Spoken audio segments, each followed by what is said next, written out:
Let's get everybody to get to know each other a bit, because the objective is to have live learning. Yeah. Okay. Yeah, I've got a mic here. I am very much not a McLuhan scholar, but as a Canadian communication technologist, McLuhan has been kind of like ever present. So I think that makes me well positioned to have to kind of take a hot take, as the kids say today, based on what we've heard.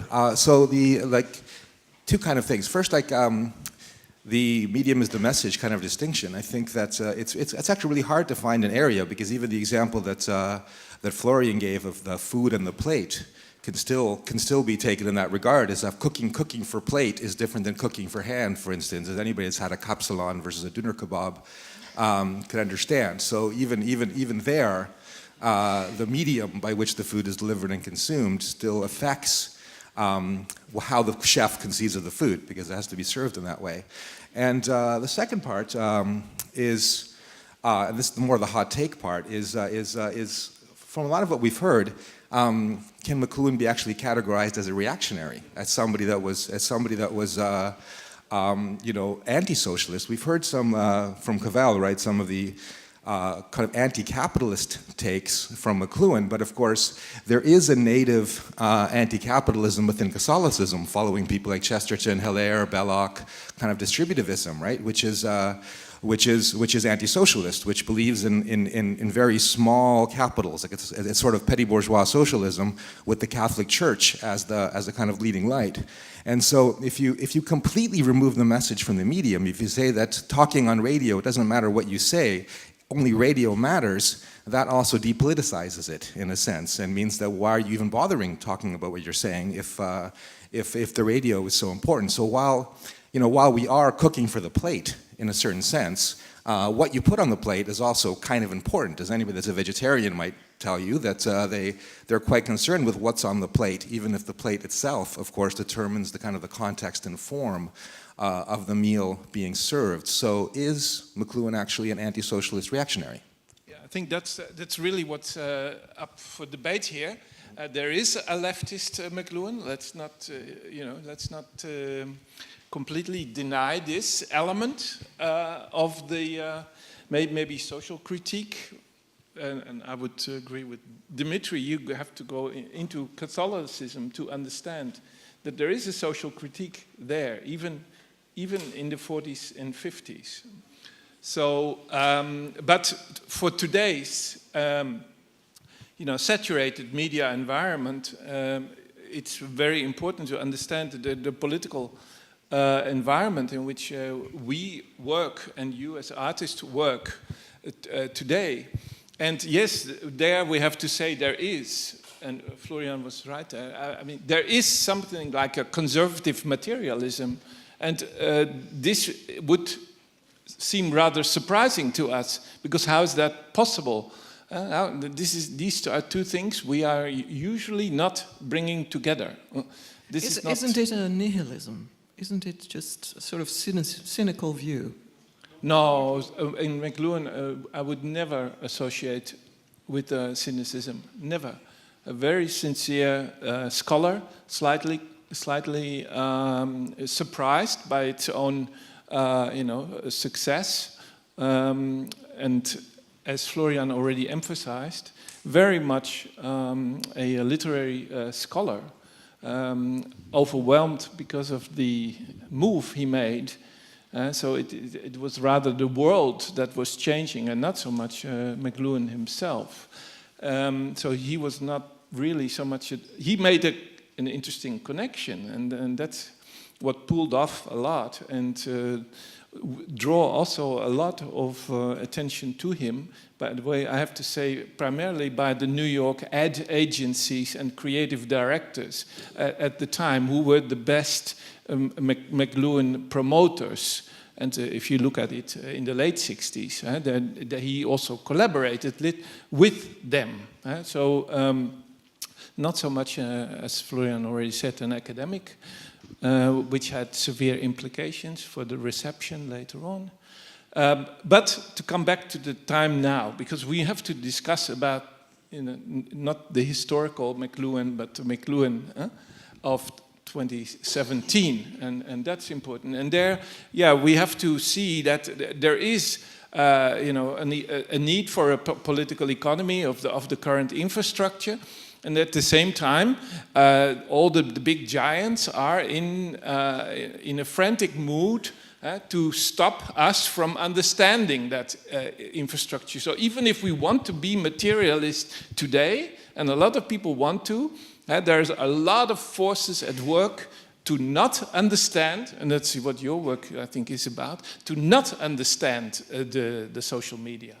Yeah, and I think, I mean, one of the issue too is kind of like, you know, how McLuhan was taken up by the corporate world and all that too. I mean, not to historicize it, but, you know, he was a bit of a darling of corporations in many ways, and, you know, he was an ads, you know, kind of marketing kind of man, right? So, because I think the problem, you know, what is, and I think Florian kind of really expressed that in talking about the medium is the message, is when you say the medium is the message, typically, you know, one way in which that's been taken up is that you think about the medium as an already black-boxed infrastructure, right? You know, impenetrable, therefore it feels like it has its own kind of, you know, a will of its own, and so that's hence a kind of technological determinism, you know, that's at play here, if you have that perspective.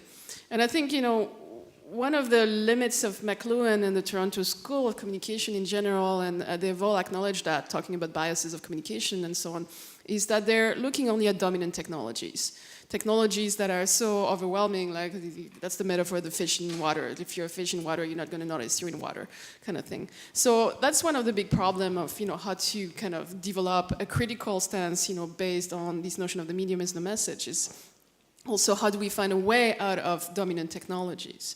And I think one of the way we can think about that is to, you know, like it's the media archaeology move in some ways. It's kind of like, well, let's go into technologies that have failed and look at them and maybe have something there. Let's go, and I think that's probably Garnet's work, I would imagine, or something that you could address about the question of making in, you know, answering, you know, kind of the limitation of the medium is the message. Yeah, my name is Garnet.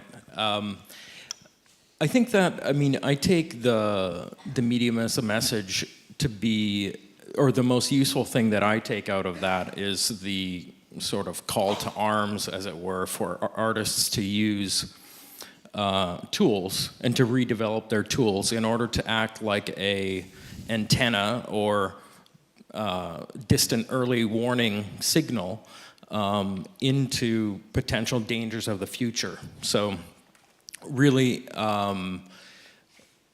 speculate and predict and to forewarn society about things that are happening. And in my current work, I have a lot of faith and interest in developing that work, but at the same time, with all of the strange political churnings and kind of vomiting and regurgitation and strange twists and turns that are happening now, I'm starting to question the effectiveness of sort of a tactical approach and a smash and grab approach. I really enjoy that, and that's what I really like doing, but maybe I'm just getting older, but I start to see the value in looking at more infrastructural change and more organized strategies, so.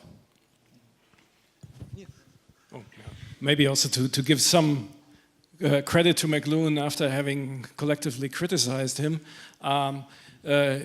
in that function that he later had as this kind of government and corporate advisor, he was very critical.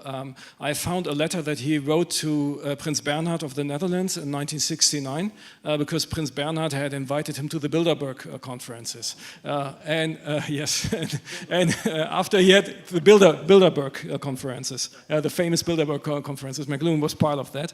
And after he had attended it, he wrote a furious letter to Prince Bernhard and says, this was like the most devastating thing of my life, because what I realized is that all these world leaders, political leaders, business leaders, don't have a clue at all about our contemporary culture, that they're absolutely not in sync with what's happening, for example, in the arts. They should be all trained in contemporary arts to actually realize in which world we are living. And it's shocking to see that they are like mentally living in the 19th century.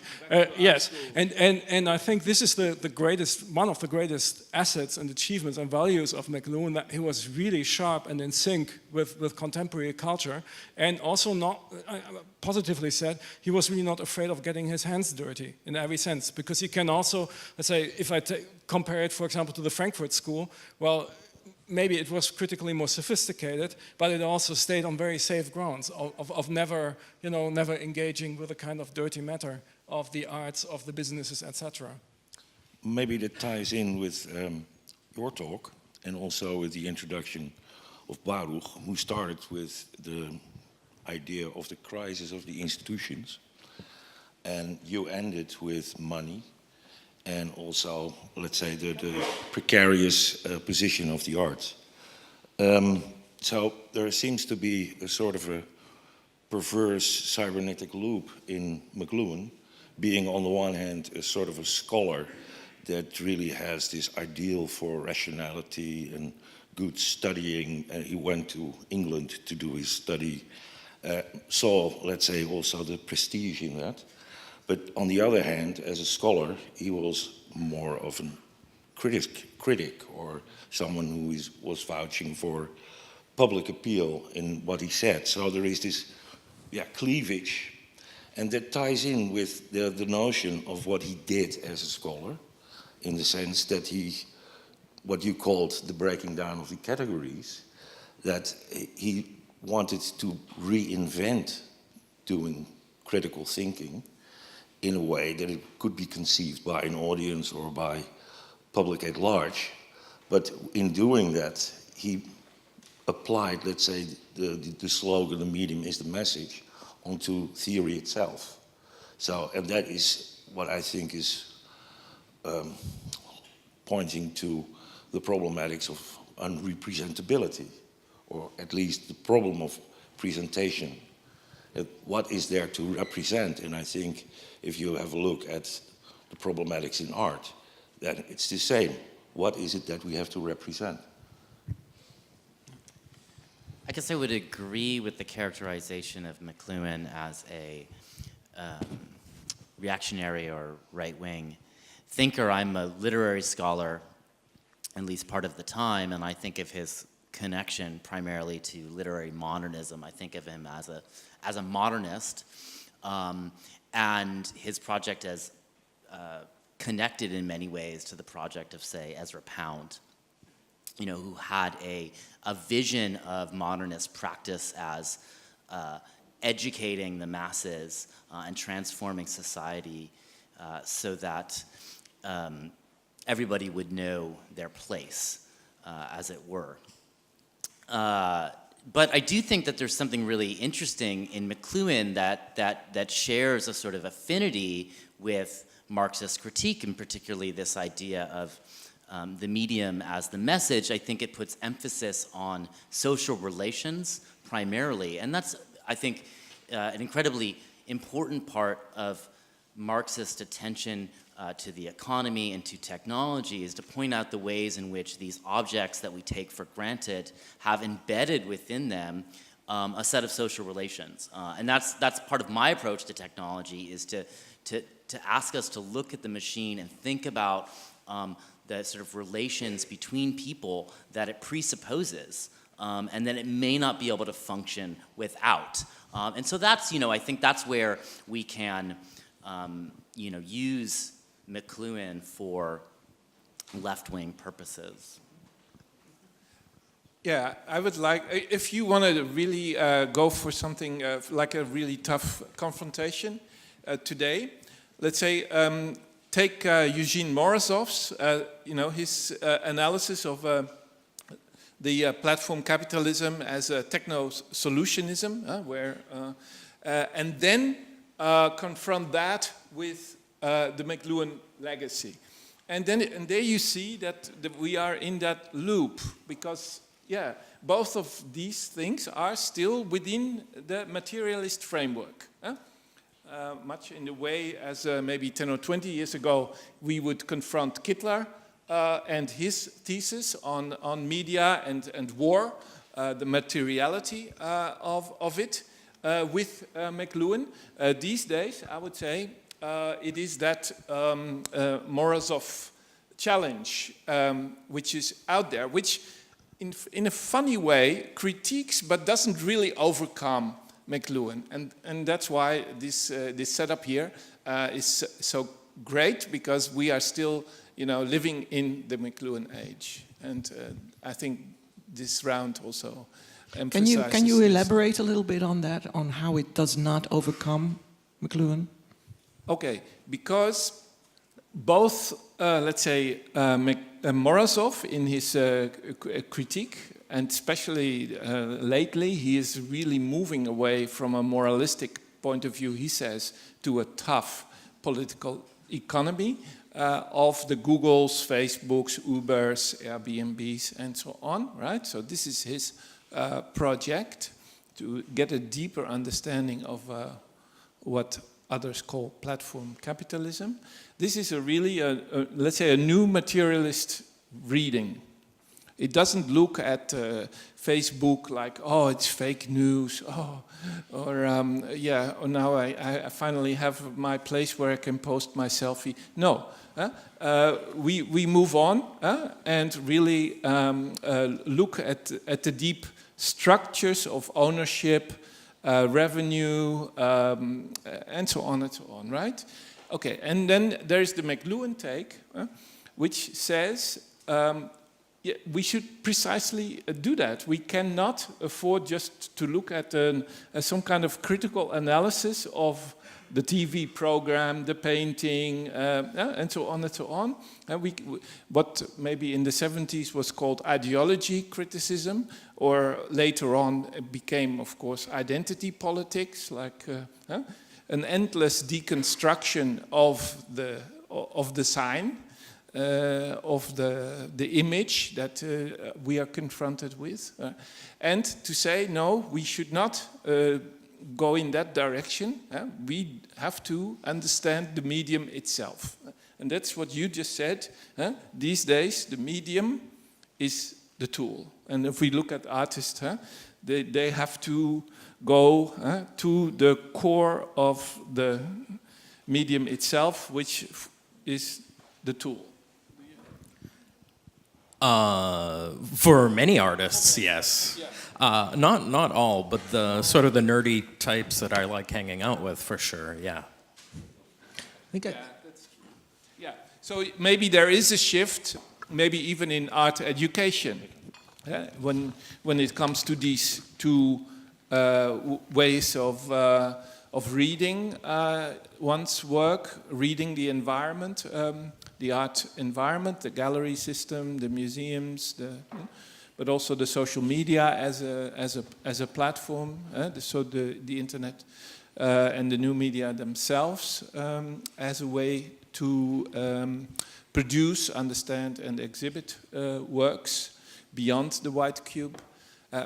So there is that strength of representation and critique of representation, and there is this emphasis on, an understanding of the material nature of the infrastructure. Yeah, I think it's useful to draw a distinction between kind of the leftism of McLuhan with the left in general. Is that the Marxian left has at its base class struggle. So class struggle forms the basis of the actual technology plays a role in terms of the formation of the forces of production, and is definitely a part of the story. But at its core, the Marxian project is a democratic project. It's about democratizing the means of production. It's about workers' organization. Whereas in McLuhan seems to remind me much more of a petty bourgeois socialist approach, a market-based approach, where if you just get rid of the evil big capitalists and you let the small producers have their own little tiny capitals, that the market forces will kind of play forward. And so, like in the medium is the message, there is also a bit of an invisible hand, right? There is something of a you create radio and therefore you'll get radio society, right? You create print, you'll get a print society, right? Can I make a footnote? Because I think we have a large audience here. Many of them are students here from the KBAK, and I think we need to explain our terms. So when you say invisible hand, you're referring to the classical theory of liberalism, market liberalism, Adam Smith, which assumes that the free market is a self-organizing force. Yeah? Your critique of McLuhan says, well, in the medium of the message, you can also read that as a kind of free market statement of self-regulation. Yeah, precisely, and you can read his leftism as a kind of reactionary leftism of the distributivists, of the Catholic Church, which isn't actually against property or for socialism, is not a democratic project at its core, because it's a product that's under the leadership of the morality of the Catholic Church, right? So the distributivist point of view is not that people should organize and shape society according to their democratic wishes, but that we need to get rid of the big capitals and only have small capitals so that the Catholic Church can play the leadership role, which is a fundamentally different idea of leftism, right? Adding on to that, I think it's useful to think about McLuhan within a Canadian national context. And I think that a really good text that speaks to this is by the Croakers called Technology and the Canadian Mind, I believe. Arthur Croker, yes. And when I read McLuhan, I think, I can't help but look at this guy in Toronto who is kind of taken up by the New York or the ad agency world, and there's this insecurity to him and sort of this being caught between the New World or America and maybe the British Empire or whatever the Canadian influence is, and sort of tossed up between that and toggling between those two things. Yeah, I think, I'm not going to follow up too much on the Canadian things. I was just, although that's really important, but I think it's important in the context of thinking about what's going on now with truth and reconciliation and the rise of indigenous issues in Canada and how that can enable a revision of McLuhan in many ways. But also to link back to what Florian and Dmytri were talking about, the kind of leftist or socialist McLuhan, I mean, for me, what has always been the most important take from McLuhan is the ontological argument, right? That the medium is the message means that the medium creates ontologies, it creates modes of existence. And interestingly enough, then there's a link here with the kind of more immaterial, like capitalism and cognitive capitalism and the work of Maurizio Lazzarato and those people, because Lazzarato is very much about saying, and he has a similar take in many ways, but from a Marxist perspective, about capitalism is about the creation of modes of existence, right?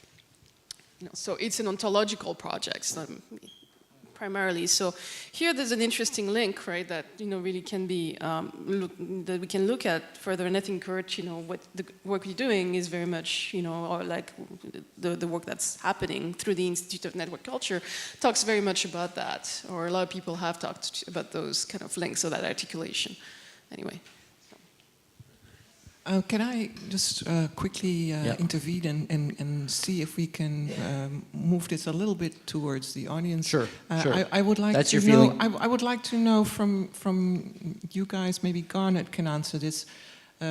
How is this discussion relevant for the arts? We're in an art academy here. There's a lot of art students here. How is this relevant? Can you answer this, Florian, or Garnet? Willem? I was thinking that maybe,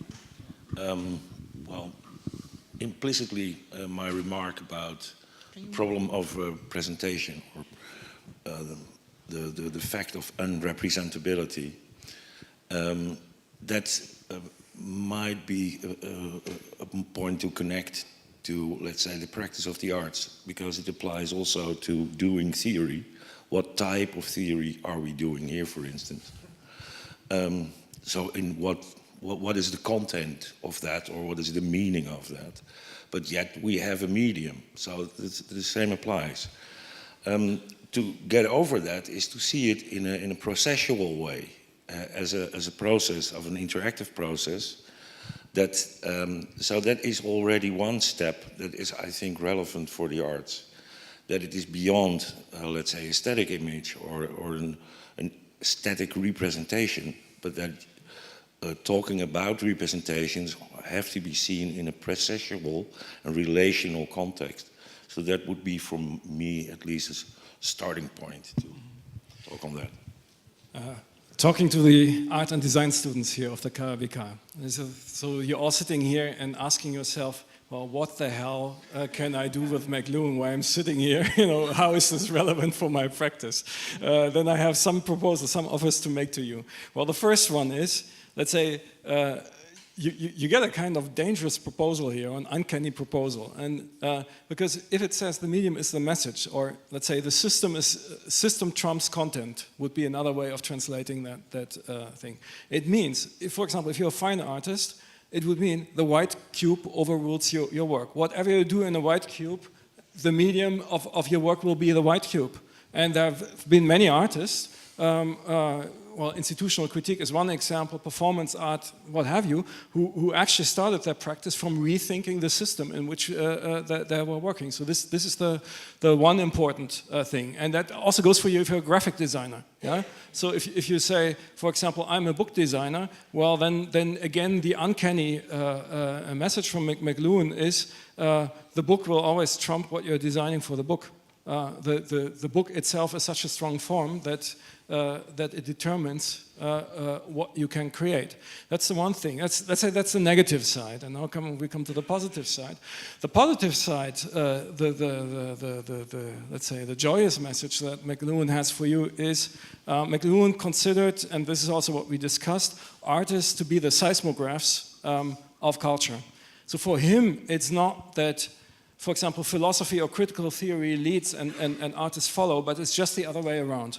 Yeah? So the new ideas are actually being developed. Yeah, exactly. This is, by the way, and in that sense, I would also call myself a McLuhanian in that respect. For me, coming from also having a classical humanities background, this is exactly how I think myself. We follow the arts and not the other way around. And we also see how this kind of idea or this concept has got lost in the last 20 years.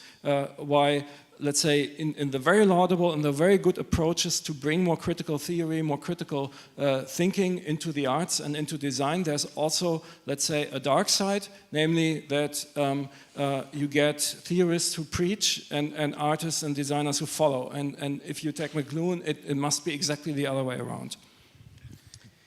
I wonder a little bit about the potency of the McLuhanite gesture today in the 60s to point out that the medium was the message, I think was incredibly powerful to reveal the social relations and institutions that were built into objects and taken for granted. But today in the arts, that's de rigueur, right? There's all kinds of artistic practices that make social relations or activity or performance, the museum or the institution itself, their object. By the same measure, social media foregrounds relations. Facebook and Twitter and these kinds of platforms, they don't sell, they're not promoting particular communications or objects. They are very much on the face suggesting that relations themselves are what they're about. And that makes me suspicious, right? Would you say the same about, social media is the message? For instance, that's still, it's still out there. It's quite a, it's a provocative thesis for maybe for many students still, or not? Or you think it has lost its magic somehow? I'm also looking at your work, because your work is also very much about, let's say, demystifying the social media. So would you say social media is the message, for instance? When I say social media is the message, I'd say what I find interesting is the kind of immense struggle, and some people are pointing out that the battle is being lost these days in terms of kind of what we can do with social media, and the idea that it's more capitalism is the message than anything else these days, right?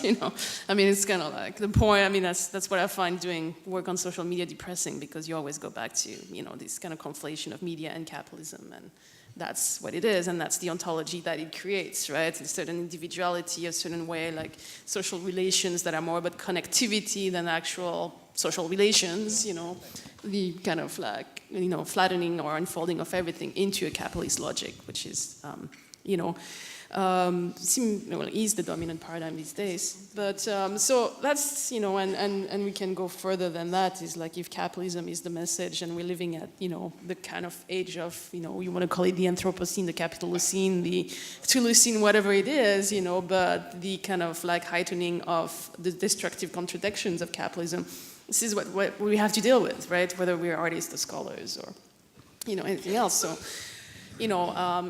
as, Donna Haraway would say, or many other people would say, that requires multiple kind of approaches and multiple perspectives and multiple kind of ways of building new relationships. But perhaps good. So I just want to burst in and we're gonna take 3 questions from the audience and get some response. So please get ready to say something. Maybe I'll also carry a mic. Oh, right. Yes. I just wanted to say one thing about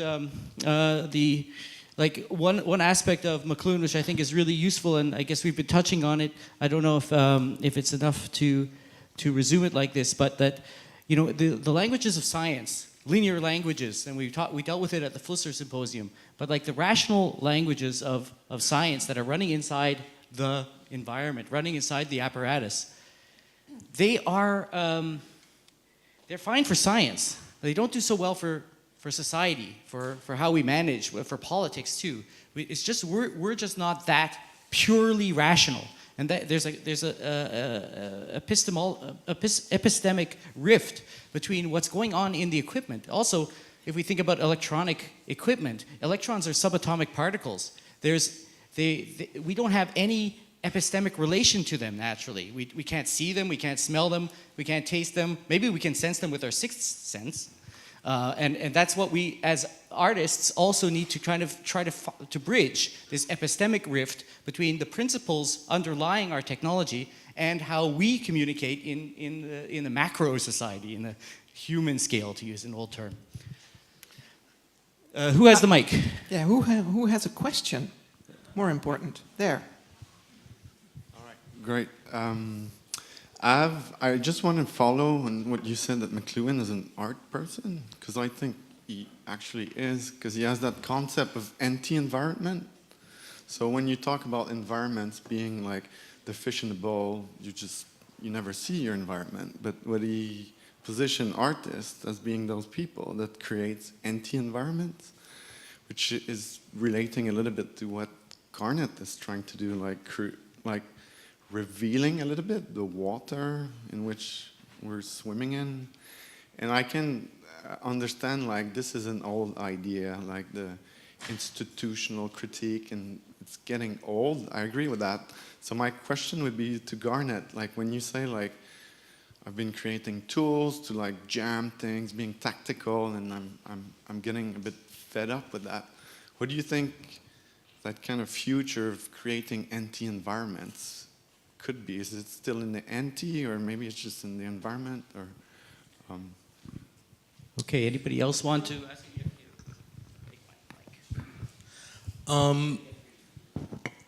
Well, in terms of artists and maybe anti-environments or kind of counter work or protest-based work, I think that work, you can look at it like in the case of McLuhan kind of quoting from Ezra Pound about artists being like antenna of the race or antenna of society and looking forward. I think that artists can have that function, but I think that I think it has more of a role, instead of looking at maybe protesting as an effect or having an effect on culture or society. I think it's important to think of, or we can think about the affect that it has, or the emotional kind of response that it gives people, that's important to think about, instead of maybe the effectiveness of hacking or tactical media or whatever. That for myself, I was drawn into studying and looking at projects that artists were doing related to protest, almost as a form of therapy for myself. And as living in the United States for 12 years after the Trump election, sort of thinking like, what the hell is going on? And sort of despair. And looking to these artists and looking to that role of maybe tactical media or intervener or interocular or whatever, and thinking that this has a more important role for people in giving them a sense of hope. So as to whether artists can have big influence on structural change, I think that's up for debate, and I think we'll discuss that, as to whether those antennae can peek out of the water, and whether the water that we're living in is all filled with feces and urine, and whether we're just all going to hell in the refuse of capitalism. I'm not sure. All right. Next question. Yeah. All right. Thank you. This is really interesting to hear all the different points of intersection. I'm here. Shiloh.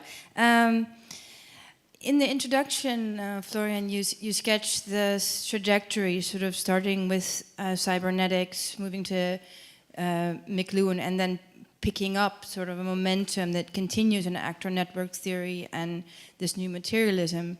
And yet in the discussion, I hear a strong return to this one particular point of McLuhan and his sense. I was wondering if the panel could comment more on the relationship to, say, a post-humanist and less anthropocentric idea of the role of the artist, and perhaps the emancipation of how we view matter also as an actor, and ourselves as stuff, among more stuff.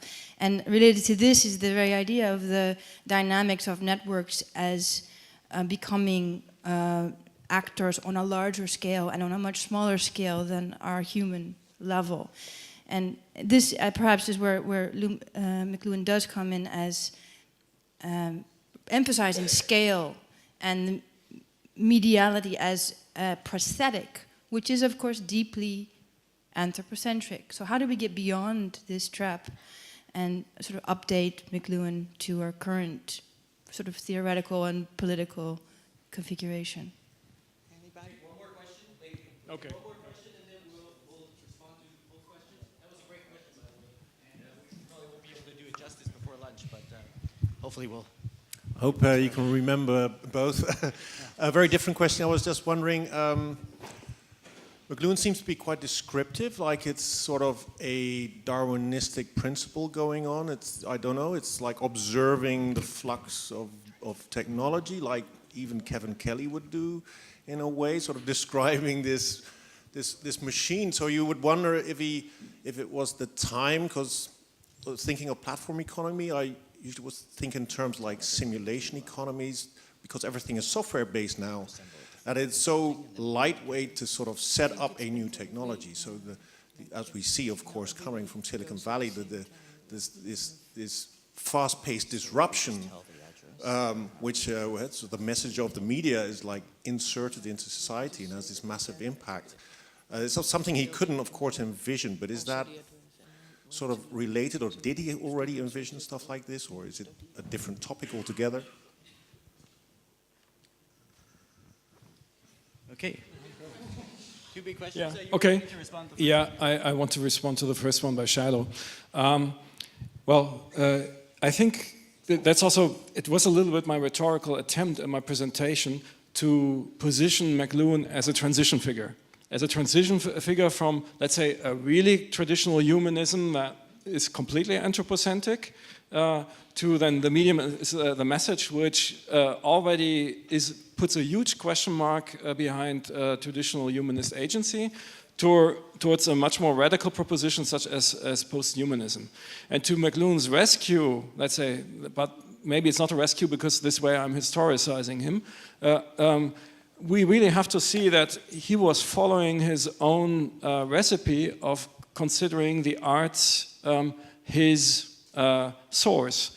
So he was responding to modernist arts of the first half, mostly of the 20th century. So to Pound, to Wyndham Lewis, etc., etc. And you could say that this conflict between humanist agency and technological agency was already very present in classical modernism. So with McLuhan, theory caught up with this kind of interstice or in-between position. Now, I think the good answer is how do we need to update then a contemporary media theory or cultural theory, call it whatever you want, is actually again to look at artistic practices. Yeah? It's not that let's say the theory that we need now is the one that follows the artistic practices that have an even more radical questioning of human agency or definitions of what is a being or what counts as an entity in this world, etc. And we have many examples of that. And